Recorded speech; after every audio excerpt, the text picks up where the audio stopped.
Hello friends, कैसे आप सभी लोग। राघव शर्मा म्यूजिक चैनल में आप सभी का स्वागत है। और आज हम जिस विषय पर बात कर रहे हैं वो भरत मुनि का नाट्य शास्त्र है। भरत मुनि का नाट्य शास्त्र संगीत विषय के लिए बहुत ही महत्वपूर्ण विषय है। और जो विद्यार्थी अन्य विषयों की तैयारी कर रहे हैं उसके लिए भी यह टॉपिक बहुत ही महत्वपूर्ण है, क्योंकि इससे अक्सर प्रश्न पूछे जाते हैं। तो थोड़ा सा समय को वेस्ट ना करते हुए हम स्टार्ट करते हैं। थोड़ा सा नाट्य शास्त्र से पहले हम थोड़ा वेदों के बारे में जान लेते हैं। वैसे तो वेदों में बहुत कुछ बताया गया है, लेकिन जितना हमारे लिए परीक्षा उपयोगी यहाँ पर महत्वपूर्ण है उस हिसाब से हम यहाँ पर चर्चा करेंगे। तो हमारे संगीत में वैसे तो सामवेद का सबसे ज़्यादा रोल रहता है, लेकिन हम थोड़ा थोड़ा चारों वेदों के बारे में जान लेते हैं। तो आपको स्क्रीन पे साफ नहीं दिख रहा होगा, क्योंकि मैंने यहाँ पर जो कंटेंट है उसको एडजस्ट करने का प्रयास किया है। तो जो मैं बोल रहा हूँ आप कृपया उस पर ध्यान दें। तो चलिए स्टार्ट करते हैं। तो सबसे पहले हमारा ऋग्वेद आया। ऋग्वेद में मंत्रों आदि का वर्णन है, और उसे जो गायन रूप जब दिया गया तो उसे सामवेद में ट्रांसफर कर दिया गया। यानी कि जब उसको गायन रूप में गाना होता है मंत्रों को, तो उसे सामवेद में उसे परिवर्तित कर दिया, यानी कि उसे सामवेद में उसका वर्णन मिलेगा। तो ऋग्वेद सबसे पहले आया, उसके बाद यजुर्वेद आया, उसके बाद आपका सामवेद आया, उसके बाद आपका अथर्ववेद आया। आपने सिस्टमेटिकली ऐसे ही इसको माइंड में रखना है।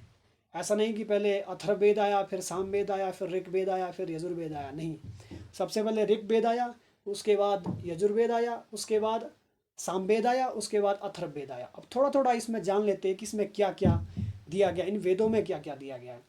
तो ऋग्वेद में मंत्रों आदि का वर्णन किया गया है, और यजुर्वेद में कि किस प्रकार जो है एक जब कोई फिल्म चल रही होती है या कोई नाट्य चल रहा होता है, उसके पर जो मंच का जो संचालन होता है, तो किस तरह से उसमें अभिनय करना है। युद्ध आदि का वर्णन आपके यजुर्वेद में मिलता है, और संगीत का संपूर्ण वर्णन आपका सामवेद में मिलता है। कई बार परीक्षा में प्रश्न पूछ लिया जाता है, यूपीएससी की परीक्षा में भी कई बार प्रश्न पूछ लिया जाता है, और अन्य कॉम्पिटेटिव एग्जाम की परीक्षाओं में भी कई बार प्रश्न पूछ लिया जाता है कि भाई संगीत का वर्णन किस वेद में किया गया है। तो सामवेद में संगीत का वर्णन किया गया है, और सबसे पहले ये तीन वेद ही आए थे, ऋग्वेद, यजुर्वेद और सामवेद। ऋग्वेद, यजुर्वेद और सामवेद। अथर्ववेद सबसे लास्ट में आया। तो जो अथर्ववेद है, अथर्ववेद पूरा तांत्रिक विद्या से संबंधित है। तंत्रिक विद्या जो हमारी है, आजकल तांत्रिक विद्या टेक्नोलॉजी हो गई है कि जैसे हम फ़ोन पर बात करते हैं या आसमान पर जहाज उड़ रहे हैं।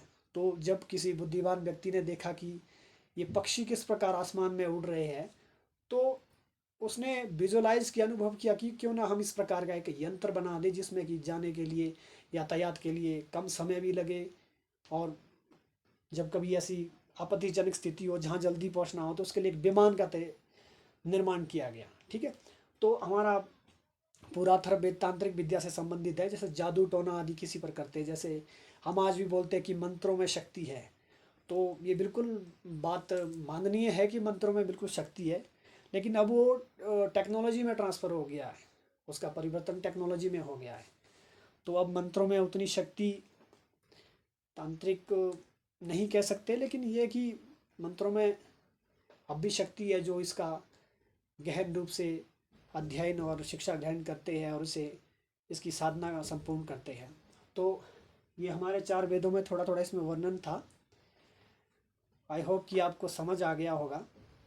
तो अब हम बात करते हैं भरत मुनि के नाट्य शास्त्र के बारे में। और थोड़ा सा आपको ये भी बात बता दूं कि कहा जाता है कि जो वेद है, वेदों को संपूर्णतया पढ़ा नहीं जा सकता, क्योंकि ये बहुत बड़ा यथासागर है। वेद हमारे इतने बड़े यथासागर है, इसके उपवेद है, उपांग है, फिर आगे जाके बहुत सारी इसकी शाखाएं हैं। जिस प्रकार एक पेड़ को ज़मीन पर लगाया जाता है, उसकी बरगद का पेड़ आप समझ सकते हैं, बरगद के पेड़ के जो नीचे जो उसकी जड़ें होती है वो पूरी धरती में लंबी लंबी समाई होती है, उसी प्रकार हमारे वेद है। वेद भी उसी तरह से ही है। तो वेदों को पढ़ा नहीं जा सकता। आपकी जानकारी के लिए बता दूं कि एक ऋषि हुए हैं, आप सभी लोग उनको जानते हैं, जगत गुरु शंकराचार्य। तो ऐसा कहा जाता है कि जगत गुरु शंकराचार्य जी ने केवल और केवल ऋग वेद को ही पढ़ा था, वो बाकी के वेद नहीं पढ़ पाए, लेकिन ऋग वेद उन्होंने पूरा पढ़ लिया था। तो ये भी बहुत बड़ी बात है कि एक वेद को संपूर्ण करना अपने आप में बहुत बड़ी बात है, क्योंकि कहा जाता है कि जल से पतला ज्ञान है। तो वही बात है कि ज्ञान का कोई सीमा नहीं होती, ज्ञान बहुत बड़ा है, अपने आप में बहुत विस्तार है, सिर्फ डिपेंड करता है कि हम उसे किस आँख से देख रहे हैं। तो आगे हम बात कर लेते हैं भरत मुनि का नाट्य शास्त्र। तो सबसे पहले बात आती है कि भरत मुनि का नाट्य शास्त्र कौन सी शताब्दी में लिखा गया। जैसे कि आप यहाँ पर देख पा रहे हैं कि 5वीं शताब्दी में भरत मुनि का नाट्य शास्त्र लिखा गया।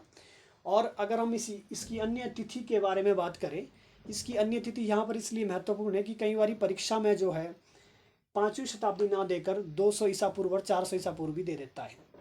तो ऐसी स्थिति में हमें ये भी देखना है कि 5वीं शताब्दी यहाँ पर ऑप्शन में नहीं है, लेकिन 200 ईसा पूर्व और 400 ईसा पूर्व है। तो ऐसी स्थिति में हमें ये वाला टिक करना है, 200 ईसा पूर्व और 400 ईसा पूर्व। तो आपको दोनों तिथियाँ यहाँ पर याद रखनी है, 5वीं शताब्दी और 200 ईसा पूर्व और 400 ईसा पूर्व। और इसमें 36 अध्याय का वर्णन किया है। अभिनव गुप्त ने जो नाट्य शास्त्र की टीका लिखी 1013 ईस्वी में, उन्होंने नाट्य शास्त्र की टीका लिखी।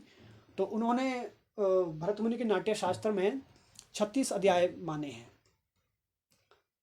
जो कि जिसमें 28 से 33 का वर्णन अभी हम आगे करेंगे, जिसमें पूरा संगीत से संबंधित है।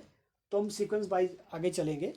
और इसका जो प्रथम अध्याय है वो काव्य शास्त्र के नाम से जाना जाता है। प्रथम अध्याय इसलिए क्योंकि परीक्षा में कई बार प्रथम और अंतिम पूछ लिया जाता है, तो इसलिए मैंने यहाँ पर थोड़ा सा मेंशन किया है। प्रथम अध्याय के बारे में जानकारी थोड़ी सी होना आवश्यक है। इसमें भरत मुनि के 100 पुत्रों का वर्णन किया गया है। भरत मुनि जी के जो 100 पुत्र हैं उनका वर्णन किया गया है। और साथ में जो है इसमें 6000 श्लोकों का वर्णन किया गया है, जिसे षट संहिता भी संस्कृत में कहा गया है। तो यहाँ पर 6000 श्लोकों का वर्णन किया गया है। और उसके बाद जो मैंने आपको बताया कि अपने गुप्त ने जो 1013 ईस्वी में नाट्य शास्त्र की टीका लिखी। तो टीका वास्तव में क्या होती है, आप लोगों को थोड़ा सा ये समझना है कि टीका किसे कहते हैं। जब किसी ग्रंथ को किसी अन्य भाषा में या जैसे संस्कृत भाषा में लिखा जाता है और समाज में जब पढ़ने वाले लोग उस भाषा को नहीं समझ पाते हैं, तो विद्वान लोग क्या करते हैं या गुणीजन लोग क्या करते हैं, उसके ऊपर एक टीका लिख देते हैं। टीका का मतलब है उसको ट्रांसलेट कर देते हैं। यानी कि जैसे कि मैं अगर पहाड़ी में बात करूं तो पहाड़ी में सभी लोगों को समझ नहीं आएगी, लेकिन मैं अगर हिंदी में बात करूंगा या हिंदी में अपने विचार लिखूंगा तो वो सबको समझ आ जाएगी। तो टीका भी उसी प्रकार होती है कि वो किसी अन्य भाषा में उस ग्रंथ को लिख दिया जाता है।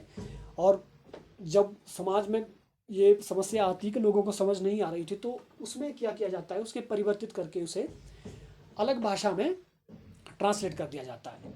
तो उसके बारे में हमारा ये कंप्लीट हो गया यहाँ पर। उसके बाद हमारा छठा अध्याय जो है वो रसों से संबंधित है। श्रृंगार, हास्य, रौद्र, वीर, करुण, अद्भुत, विवत्स, भयानक। भरत मुनि जी ने 8 रसों का वर्णन किया है और इसमें छठे अध्याय में रसों का वर्णन आपको पढ़ने के लिए मिलेगा। तो ये भी आपने ध्यान रखना है, कई बार परीक्षा में पूछ लिया जाता है कि रसों का वर्णन नाट्य शास्त्र के किस अध्याय में किया गया है। तो आपने टिक करना है छठा अध्याय, ठीक है। और 7वें अध्याय में भाव, विभाव, अनुभव आदि का वर्णन किया गया कि किस प्रकार जो है भाव होगा। वास्तव में जो हमारा नाट्य शास्त्र है वो पूरी एक, जैसे कहते हैं कि लाइफ की एक स्टोरी होती है। जैसे हम जीवन जीते हैं, तो जीवन जीते समय हम क्या क्या करते हैं, कैसे जन्म होता है, कैसे बड़े होते हैं, किस तरह से हमारा रोल रहता है समाज में। तो उसी प्रकार आपका नाट्य शास्त्र भी जो इसी के संदर्भ में, मुझे लगता है कि इसी के संदर्भ में लिया गया है कि किस प्रकार जो है आपके मंच के ऊपर जब किसी नाट्य का संचालन किया जाता है तो उसे किस प्रकार प्रस्तुत किया जाएगा। तो नाट्य शास्त्र का यही उद्देश्य है कि वो उसमें जो, जैसे आज के समय में आप नाटक देखते हैं, फिल्में देखते हैं, लघु फिल्में या आपकी हॉलीवुड है, बॉलीवुड, बहुत सारी फिल्में हैं। तो ये सारा नाट्य शास्त्र की ही देन है कि किस प्रकार जो है एक डायरेक्टर को क्या रोल निभाना है, एक अभिनेता को क्या रोल निभाना है, अभिनेत्री को क्या रोल निभाना है। तो वो सारी इसमें कार्य बांटे गए हैं। और जब कार्यों को बांटा गया तो उसके लिए एक सिस्टम बनाया गया। जब कार्य बांटा गया होगा तो उसमें ऐसा नहीं किया गया कि बस सब कुछ खिचड़ी पका के इकट्ठा कर दिया। उसमें फिर ये अध्याय बना दिए गए। जिस प्रकार जो है हमारे पॉलिटिकल साइंस में अनुच्छेद होते हैं, अनुसूचियाँ होती है, उनको अलग अलग पार्ट में डिवाइड इसलिए कर दिया गया ताकि उसे याद करने के लिए एक आसानी रहेगी, लोगों को पढ़ने के लिए आसानी रहेगी विद्यार्थियों को। तो इसमें भी उसी प्रकार अध्याय का वर्णन किया गया है, अलग अलग अध्याय बनाए गए हैं।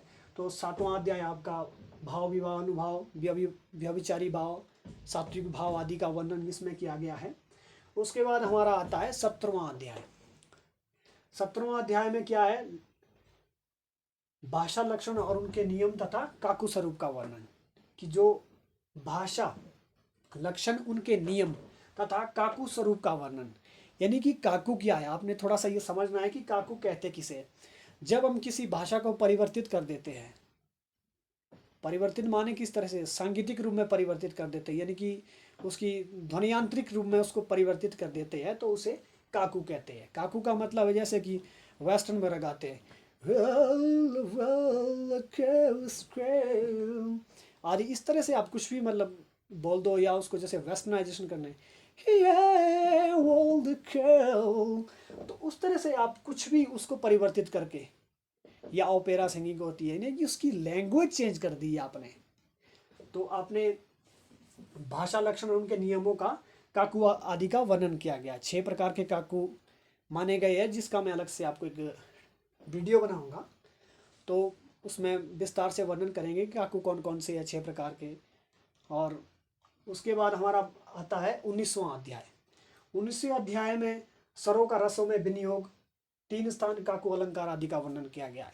क्या है कि जो 19वें अध्याय में स्वरों का रसों में विनियोग, यानी कि जो हमारे स्वर है रसों के हिसाब से वो कैसे परिवर्तित हो गए, और 3 स्थान काकुओं के 3 स्थान आदि का वर्णन इसमें किया गया है। ठीक है, तो ये हमारा सिस्टमेटिकली चल रहा है, क्रमबद्ध चल रहा है, तो आपने उससे क्रमबद्ध ही याद करना।